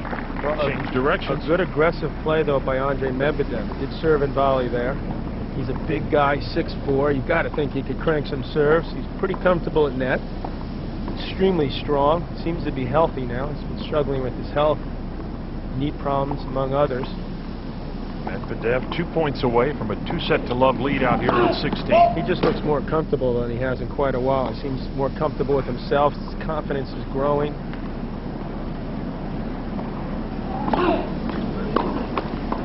Korda's the one with hurting confidence. Just doesn't seem to be able to get anything going yet. He's very talented. He has a tendency to press, go for too much. Probably has something to do with the fact that he's not really as fit as he'd like to be, and as you notice, he's a very thin guy. So could he come back from 2 sets to love down? That'd be very tough. Although it is a very cool day today. No call, a service ace. And so Medvedev leads 2 sets to love. We'll have some highlights from Pat O'Brien in the studios coming up. Stay with us on CBS. Well, out there are a lot of New York sports fans, and here's what they're facing today. The Jets are down 31-0 against Denver. The Yankees are down 4-0 in the bottom of the 4th. The Mets are down 5-4 in the 10th. The Giants play tonight the Buffalo Bills, who are picked by many to win the Super Bowl. But they have their tennis, and that's where we are, here at Flushing Meadow. Just watch Pete Sampras today, and Patrick McEnroe. Any of those your teams? A lot of them are my teams, unfortunately. I can't believe we just got all that information, and now the Giants up tonight against the Bills. Not looking good for us here. We're having a good time watching the tennis today. Let's catch you up on what's been going on this afternoon, and we begin with our scoreboard. Pete Sampras, as we saw, had no problems today. He really looked strong and sharp.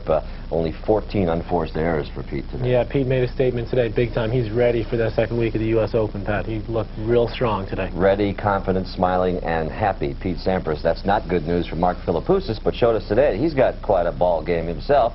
In straight sets, he had 25 aces today. One of them was 132 miles an hour. He started off good, didn't he? Well, this is the beginning of the match right here, Pat. And look at Philippoussis. I think he made a statement. Look, 3 aces in the first game of the match.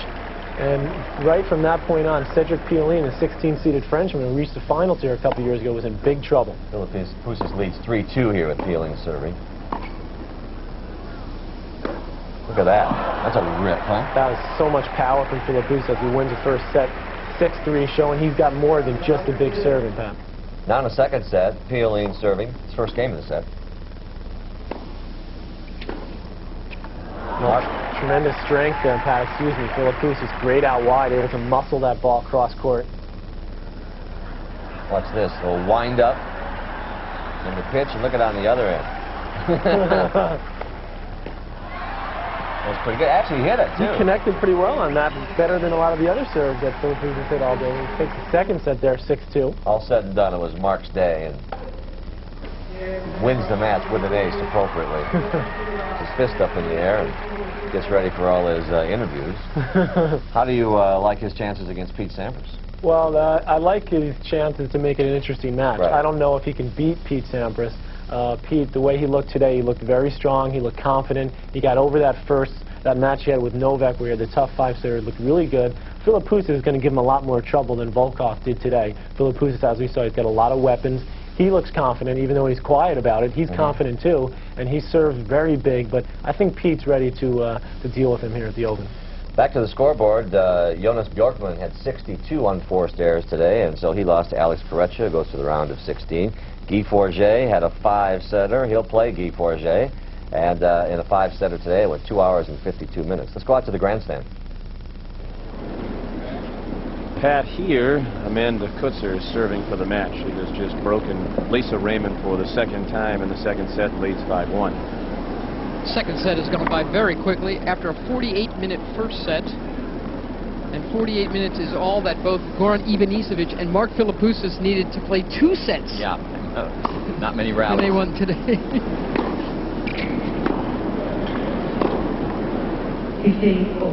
Kutzer has been the more consistent of the two. She's kept the ball in play more often. She runs well, as does Raymond. Raymond eventually will throw in the error for you. Sometimes I think overhits in situations where she ought to just keep it going a little bit.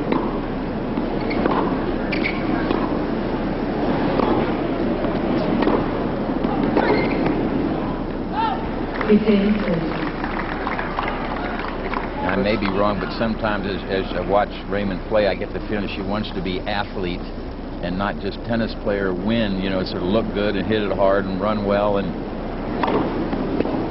got to remember why you're out there.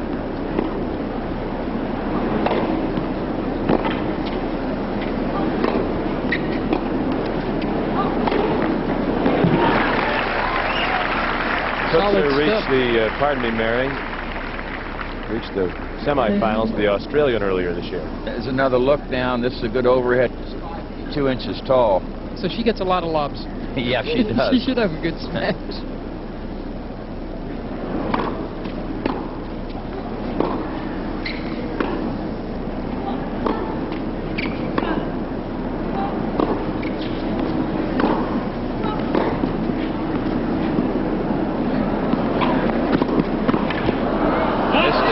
Beautiful movement from Amanda Kutzer to chase that down and force the error from Lisa Raymond. Kutzer, one of only a couple of players who have beaten Steffi Graf last year, did it at the Canadian Open. And it seems likely that she'll be facing Monica Seles in a couple of days. Seles has a 3-0 record against Amanda Kutzer. She wins this point. She'll take on Seles.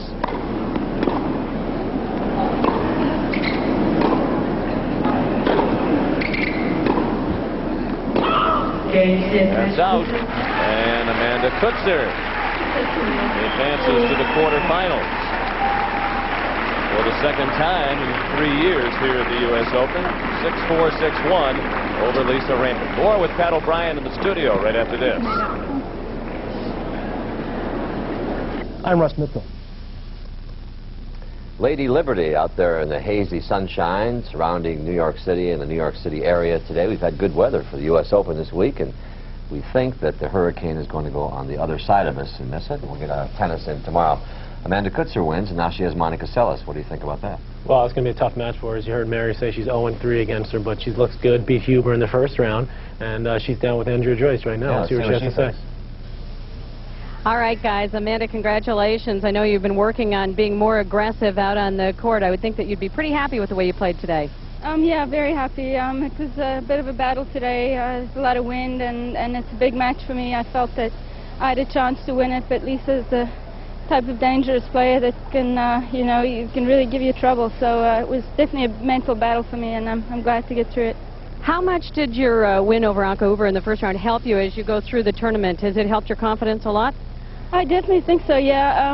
One thing, though, you know, I had no pressure playing Anka, and from there on, I think I put a little bit more pressure on myself to really get through each match. And, you know, big tournament, Grand Slam, you always deal with a bit of frustration and anxiety. So, you know, I just felt that I was somewhat calm today, and I'm glad to get it. Well, the pressure will be back on you in the next round, though, facing Monica Seles. Your thoughts on that? Yeah, I'm really looking forward to it. I haven't played her since Toronto last year when she first came back, and you know, hopefully I can do better. We had a bit of a quick match that time, and you know, I'm just looking forward to it. Hey, we wish you the best of luck. All right, back to you guys in the studio. All right, Andrea. Andrea finally found somebody her height. She's been interviewing all those tall guys all afternoon. So let's look at the draw here for the Kutzer and Sellis there in the bottom half of the women's draw. Yeah, that's going to be a tough one for Kutzer, but she's a great competitor, a great baseline player, and she's really worked on her game over the years and improved so much. So it's going to be a tough match, obviously, for Sellis. But Sellis, as we saw today, she was susceptible. I mean, early on in that match, Tess Dude, who's probably not as good a player as Kutzer, really, ended up serving for that first set. So Kutzer's got to say, hey, I might have a chance here. Tomorrow here on CBS, a lot of tennis, including Andre Agassi, the sixth seed here at the U.S. Open against David Wheaton. And earlier today, he was out here at the Open practicing and signing autographs and trying to stay in tip-top shape. Very confident this week going into his matches. And Andrea Joyce caught up with him. Andre, after the theatrics of the second round, are you a little happy to get what seemed to be a more routine match off yesterday? There's no question. You want to get through them any way possible. If it requires you to dig deep and have to pull something out, some kind of hat trick, well, then you want to do that. And if it's a question of just going out there and taking care of business from start to finish, well, then that's also nice. So any way you look at it, on to the next round, and it's a nice feeling. Is there a positive, though, in that you kind of makes you match tough? I think there's something to be felt in there in reference to the confidence factor, knowing that if you do get down a set and a couple breaks, that you can still find a way to win. It definitely does a lot for your confidence, but it is a question of what you do at the big matches, and now we're coming to the second week. The big matches are starting to be right around the corner, so now it's time to step it up. So you had a little bit of a scare. Pete had a bigger scare. Michael had a scare. Did you guys get it all out of your system? Let's hope so. I think all three of us probably feel pretty good about moving on, and all three of us can shake it off and start playing some big tennis. David Wheaton, he hasn't beaten you recently, but he has given you some trouble in the past. Your thoughts on that match? Yeah, David's a very talented player who is a big serve, strong athlete, good hands at net. And takes big chances, so he likes to control the pace of the match. He likes to control the shots, and I have to just make sure that I'm returning well, moving well, counter-punching, and also taking offense. So it's going to be kind of an all-court match, and I feel pretty good. Okay, best of luck. Thanks. All right, so let's take a look at his draw, the sixth seed, and we sure do talk about him a lot, but there's still some good players in there. Well, you're not kidding, Pat. I mean, Thomas Enquist, the Swede, has just quietly gone along his way, pounding people in straight sets. Thomas Muster played a great match last night against Bruguera. He looked good on the hard courts, attacking a lot. I like that match right there, Enquist and Muster. Enquist, I think, could give Agassi more trouble if they both get through than Muster could. And the bottom half of that draw looks pretty good for Michael Chang. No seeded players left in his part of the draw. But Agassi, that's going to be a tough match, as he said, with Wheaton. And also, possibly, if Enquist can beat Muster, I think Enquist, because he's got a lot of power from the ground, he could trouble Andre a little bit. You talk about Muster, he's playing with a lot of confidence here, and he's playing well, and he also has something to prove, because people always said he can't win on this surface. Well, right? not to mention the little... Play quarter. Exactly, not to mention the little seeding controversy that happened where he's the #2 ranked player in the world and gets seeded #3 here. And I think Thomas, that got him going a little bit. He's eager. He had such energy last night against Bruguera. I mean, when he came to the net, he was like sprinting in a full sprint. I've never seen that before. So it'll be good to see him go up and continue to go on and try to make his point. Back with more tennis talk when we come back at the U.S. Open. Stay with us.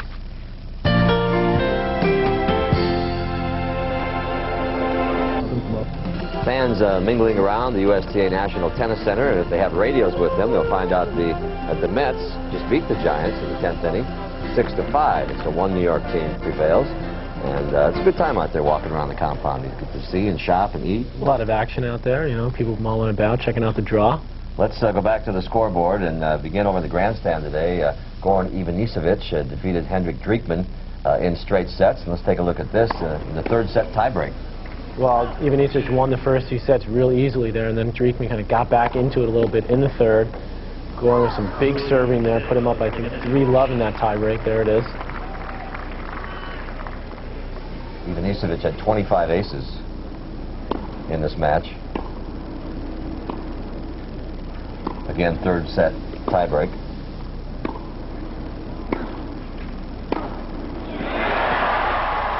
Driekman gets back into it there with a great forehand up the line. Ivanisevic's lead now just at 4-3.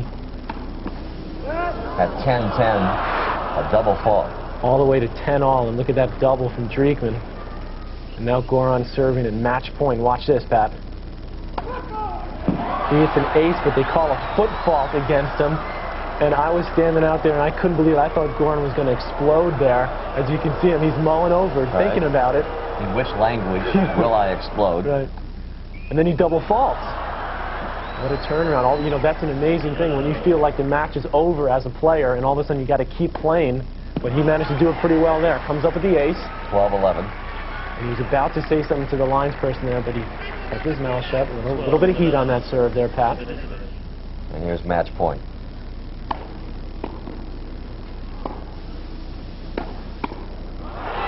And he puts him away, and right away turns around to the linesman and says something, we're not sure what. And afterwards, he was a little nicer when Andrea Joyce caught up with him. I achieved my goal, which I tried 7 years to achieve. I couldn't do it to reach the second week of this tournament.